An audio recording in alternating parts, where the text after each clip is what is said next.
प्राणों से हमारे मार्ग को रोका।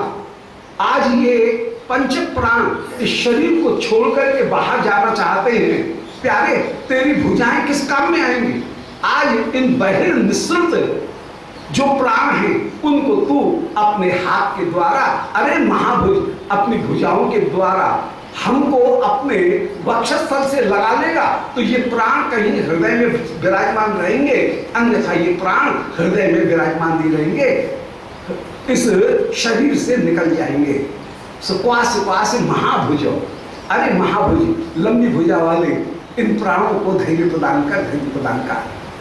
दास्यास्ते, हम तेरी दासी हैं, तेरी सेवा करने के लिए सर्वदा सर्वदा किंकरी होकर के विराजमान हैं। प्यारे, हम तेरी बिना बोल की दासी होकर के तुझे ही सुख, तेरी इच्छा के अनुसार आनुकूल्य कृष्णानुशीलन करने के लिए हम सर्वदा सर्वदा सहज ही प्रवृत्त हैं। दास्यास्ते, प्यारे, तू अपना दर्शन दे करके इन दासियों को कृतकृत्य कर, कृतकृत्य कर। हम दास्यास्ते, तेरी दासी हैं, अब और किसी की हम दासी नहीं हैं।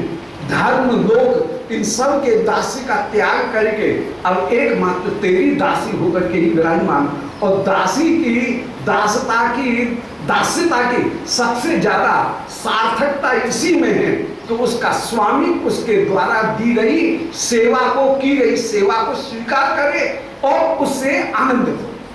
तो हम तेरी जो सेवा करना चाहती हैं उससे तू आनंदित हो, इससे बढ़कर के हमारा कोई दूसरा पुरस्कार नहीं है।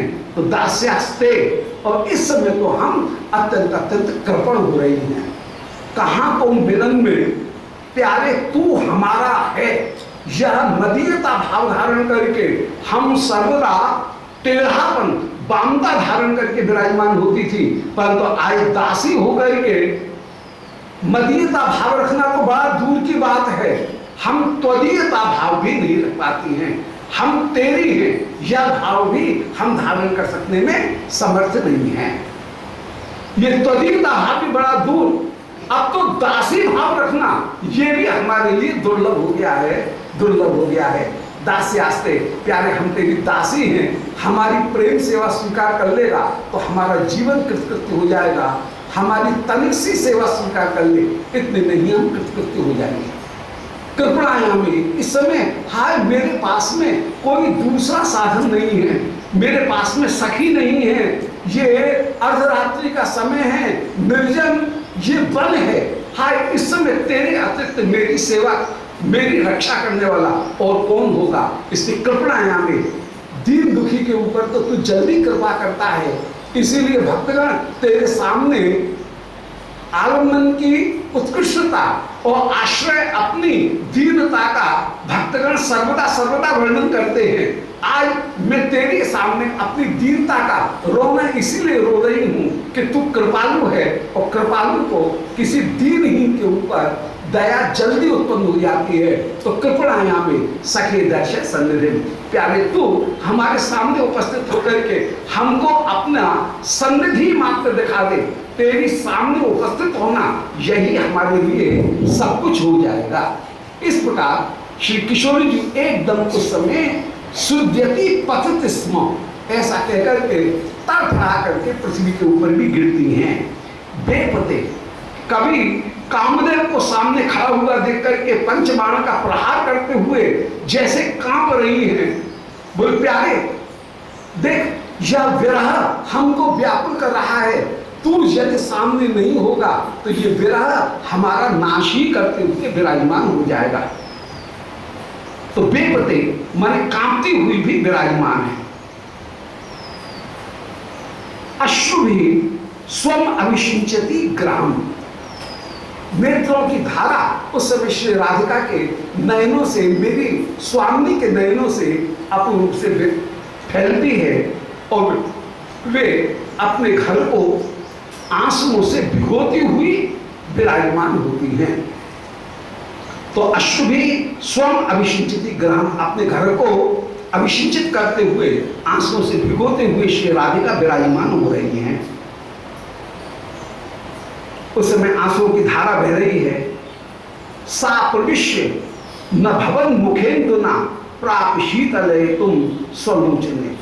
आज श्री राधिका रोती रोती कभी अपने घर के अंतः प्रकोष्ठ में जाकर के झरझर रोने लगती हैं।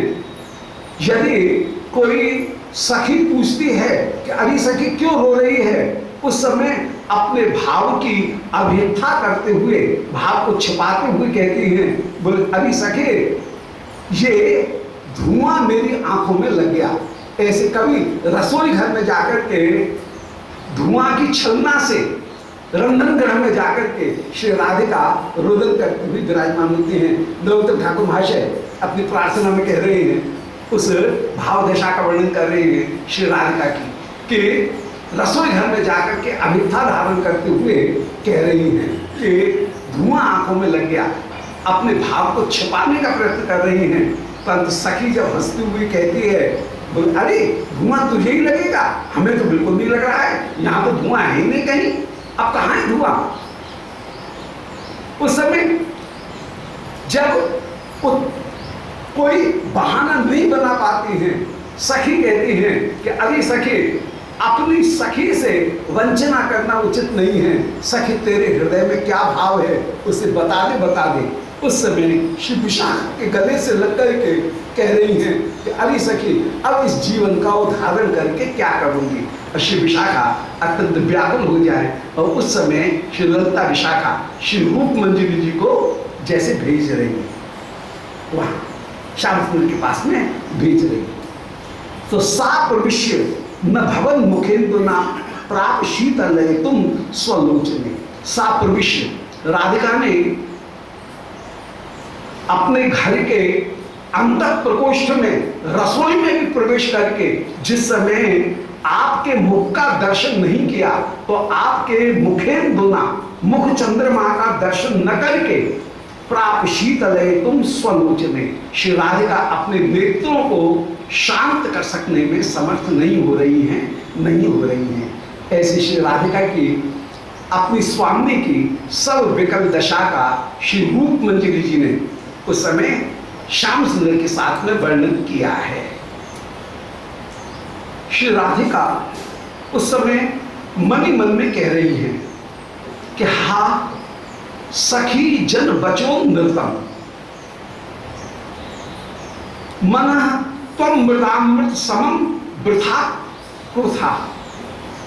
देख ये सखीगणों की उदारता देख, मेरे प्राणों की रक्षा करने के लिए ये सखीगण अनंत वचन मुझसे बोल करके मुझे धैर्य देना चाहती हैं, झूठ मूठ की बात कह करके कि श्याम सुंदर यही हैं, श्याम सुंदर तेरे घर में ही हैं, वे तेरा त्याग करके नहीं जा सकते हैं, ऐसे न जाने क्या क्या बहाने बना करके ये सखीगण अनंत वचन कह रही हैं। पर इन सखीगणों के हा सखी जन बचो नृतम, इनके वचनों की अनर्थता झूठता भी मनस्पम मुदा अमृत समम वृथा कृथा। अरे मन ये तुझसे झूठ झूठ बोलती लग रही, और अरे मेरे मन तुम मुदा तूने भी आनंद पूर्वक सखी के इन अनर्थ वचनों को अनर्थ न समझ करके अमृत समझ लिया। ये कहां की बात, जो अनर्थ वचन थे, झूठे वचन थे, उनको तूने अरे मेरे मन तूने क्यों अमृत समझ लिया। तो मुदा अमृत समम वृथा कृथा, हाय व्यर्थ में ही तूने सखी के इन अमृत वचनों को अमृत बना लिया, अमृत समझ लिया। संज्वरो दुगुणतम यतोद्यसी, आज इन सखी के वचनों से मेरे हृदय में जो संज्वर है वो संज्वर उल्टा और अधिक बढ़ रहा है, व्याकुलता और अधिक बढ़ती हुई विराजमान है। विरह की 10 दशाओं का जहां वर्णन किया गया, वहां स्मृति, गुण कथन, उद्वेग, प्रमाद, उन्माद, संज्वर माने रोग, पीड़ा, ज्वर, शरीर का ताप, मूर्छा, अभिलाषा, अनुकीर्तन और मरण, ये 10 दशाएं विरह में विराजमान। और उसमें श्री किशोरी जी एकदम व्याकुल होकर के कह रही हैं कि अरे मेरे मन, तूने जब उस झूठ को भी अमृत समझ लिया तो संज्वरो द्विगुणता, तेरा जो ज्वर था वह ज्वर उल्टा और अधिक बढ़ गया। सामान्यतः यदि प्रीति नहीं है और कोई विरह में ताप की नापजोक करने लगे तो वो हंसी हो जाएगी, परंतु श्री प्रियागणों के श्री अंग में ताप की इतनी अधिकता है, यथार्थ में इतनी अधिकता है कि वह उस विरह के ताप को सम्यक प्रकार से प्रस्तावित करने में भी समर्थ नहीं है। सामान्यतः विरह में विरहियों की ये एक प्रवृत्ति रही। सूफी काव्य में, फारसी काव्य में यह बात बड़ी कवियों में प्रसिद्ध रही कि विरही रक्त के आंसू रोता है, वो अपने जनाजे को खुद ही उठा करके ले जाता है, अपने जनाजे को जलता हुआ देखता है। वे ऐसी जो बात है, विरह में ताप में वो बिल्कुल व्याकुल होता है, ऐसी बात लोक काव्य में खूब वर्णन की गई, परंतु उनसे केवल लोग मजा ही लेते हैं, आनंद लेते हैं, मनोरंजन करते हैं। वे कहीं भी व्यवहार में बात कहीं टिकती नहीं। परंतु श्री राधिका के विषय में, ब्रजगोपिका गणों के विषय में जब कोई विरह का नाम जोक करता है तो वो नाम जोक हंसी का पात्र नहीं होता है, वह नाम जोक बल्कि उनकी वेदना के एक अंश मात्र को ही यथार्थ में प्रस्तुत कर सकता है। तो लौकिक काव्य में और कृष्ण काव्य में दोनों में अंतर यह है कि लौकिक काव्य में वो नामजोक कहीं अतिशयोक्ति मात्र बनकर के रह जाता है, जबकि विरह में, कृष्ण प्रेम के विरह में वह अतिशयोक्ति नहीं है, बल्कि वह उस यथार्थ का एक अंश मात्र संकेतित करता हुआ ही प्रतीत होता है। तो यहाँ पर श्री प्रिया का जो ज्वर उत्पन्न हुआ वो ज्वर दुगुणित होकर के विराजमान हुआ। उस ज्वर का नाम क्या लिया जाए? श्री राधिका के विषय में ये बात बिल्कुल सत्य है कि सखीगण विरहिणी श्री स्वामी के श्री अंग में जब चंदन लगाती हैं, गुलाब जल उड़ती है, तो गुलाब जल बीच में ही भाप बनकर के उड़ जाए। किसी लौकिक नायिका के विषय में कहो तो ये हंसी का पात्र बन जाएगा, हंसी का प्रकरण बन जाएगा। क्यों धाई सीसी सुलख देख बिरह बिल्ला बीच ही सूख गुलाब गो छीटो छुई में दात। सखी ने किसी विरहिणी के ऊपर गुलाब जल की शीशी लुढ़काई, उल्टी की, परंतु विरहिणी का शरीर का ताप इतना था कि बीच में ही पूरा का पूरा गुलाब जल भाप बनकर के उड़ गया। ये दूसरी जगह यदि बात कही जाएगी तो केवल हंसी का पात्र बन जाएगी, परंतु श्री राधिका के विषय में ये बात यथार्थ है, इसमें जरा भी झूठ नहीं। वहां पर मादनाक्ष जो मोहनाक्ष महाभाव, उस मोहनाक्ष महाभाव में जो अपूर्व विरह है वह आसन्न जनता हृदय विलोडनम, यह उसका स्वरूप ही है कि वह सबको अत्यंत अत्यंत व्याकुल करता हुआ विराजमान हो जाता है। तो संज्वर द्विगुणिता, जो संज्वर है श्री राधिका का वो द्विगुणित होकर के विराजमान हुआ। यतोद्यतित्वाम, आज सखी के द्वारा कहे गए ये झूठे वचन, ये अरे श्री राधिका द्यतित्वाम, ये वचन तुझे ही द्यति खंडयति, ये तेरा ही खंडन करने के लिए विराजमान हो गए हैं। ये तेरा ही, तुझे ही आज चोट लक्का मारते हुए, ये तुझे ही आज चीरते हुए विराजमान। तेरे नेत्रों से जो दो कृष्ण विरह में कज्जल मिश्रित अश्रुधारा प्रवाहित होती है, वे कज्जल मिश्रित अश्रुधारा बिल्कुल ऐसी लगती हैं जैसे कोई बढ़ई किसी तख्ता को चीरने के पहले उसके ऊपर काले सूत्र के दो सूत छोड़ देता है, फिर सूत के ऊपर जैसे काटता है, ऐसे ही वे अश्रुधारा श्री प्रिया जी के नैनों से जो विराजमान हुई और उनके वक्षस्थल से ऊपर जब विराजमान हो रही है, मानो विरह रूपी बढ़ई ने प्रिया के हृदय को दो भागों में चीरने के लिए श्याम सूत्र की दो रेखाओं को ही पहले से अंकित कर दिया है। अस्त्रई उपात्त वशुभी कुछ कुंकुमाणी तस्थुर मृजंती दुख भरास्न पूछने। श्री प्रिया के नयनों से जो अश्रु की धारा गिरी, आज उन अश्रु की धाराओं को वे कहीं पहुंचती हुई जैसे क्रोधित होकर के अब मान में श्याम सुंदर से प्रत्युत्तर देंगी। तो वो जो अश्रुधारा नहीं है तो प्रेषम प्रियतर प्रतिभाषमान कृष्णम तन्वर्त,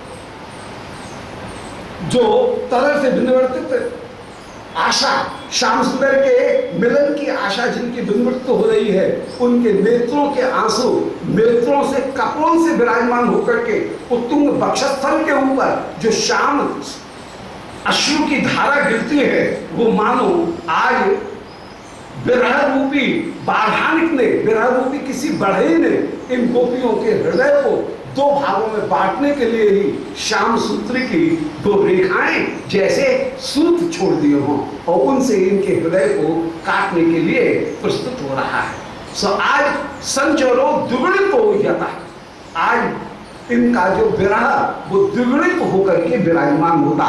और यह तो द्यति, यह द्यति माने खंडयति, प्रियाओं के हृदय को खंडित करते हुए विराजमान हो रहा है। इतियम अपतक पुनर्क्षतौ, इसीलिए ये मन ये श्री राधिका, मेरी स्वामी श्री राधिका, हाय उस समय हे श्याम सुंदर अपतक पुनर्क्षतौ, पृथ्वी के ऊपर दोबारा धम जैसी गिर गई हैं, दंडवत गिर गई हैं। तो हा सखी जन बचो नृतम मना, अरे मेरे मन तूने सखी के वचनों को जो झूठ थे उनको त्वम मुदा अमृत सर्वम वृथा कृता, तूने आनंद से उनको अमृत के समान मान लिया, परंतु इन वचनों से संजरो दुगुणिता, तेरे हृदय का जो ज्वर था वह ज्वर ही दुगुणित होकर के विराजमान हुआ। या तो द्यति, क्योंकि यह संज्वर तेरे हृदय को, त्वाम द्यति, तेरे हृदय को ही काट रहा है, चीर रहा है।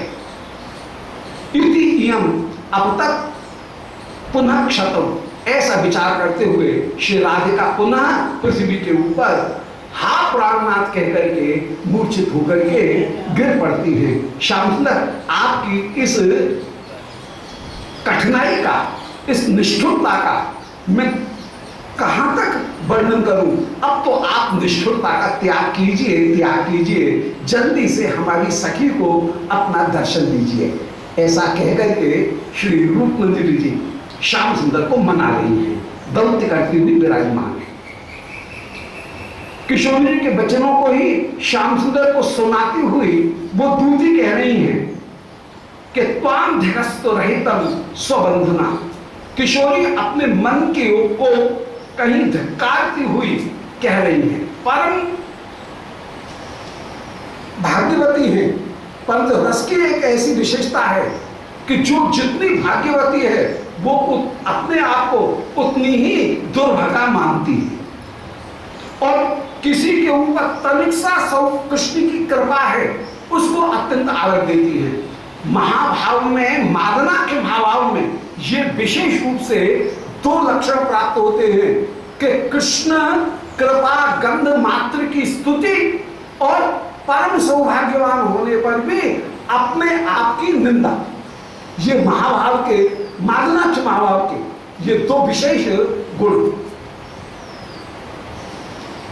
यदि श्याम सुंदर बलदाऊ जी के आगे सुवर्ण को अपनी छाती से लगा ले तो श्री किशोरी जी सुवर्ण की स्तुति करने लगे कि हे सुवर्ण, तूने कौन से तपोवन में जाकर के इतना तप किया कि प्यारे गुरुजनों के आगे, बलदाऊ जी के आगे भी तुझे अपने हृदय से लगाते हैं। हाय हमको ये सौभाग्य कहां, हम तो गुरुजनों के आगे कृष्ण का नाम भी नहीं ले सकते।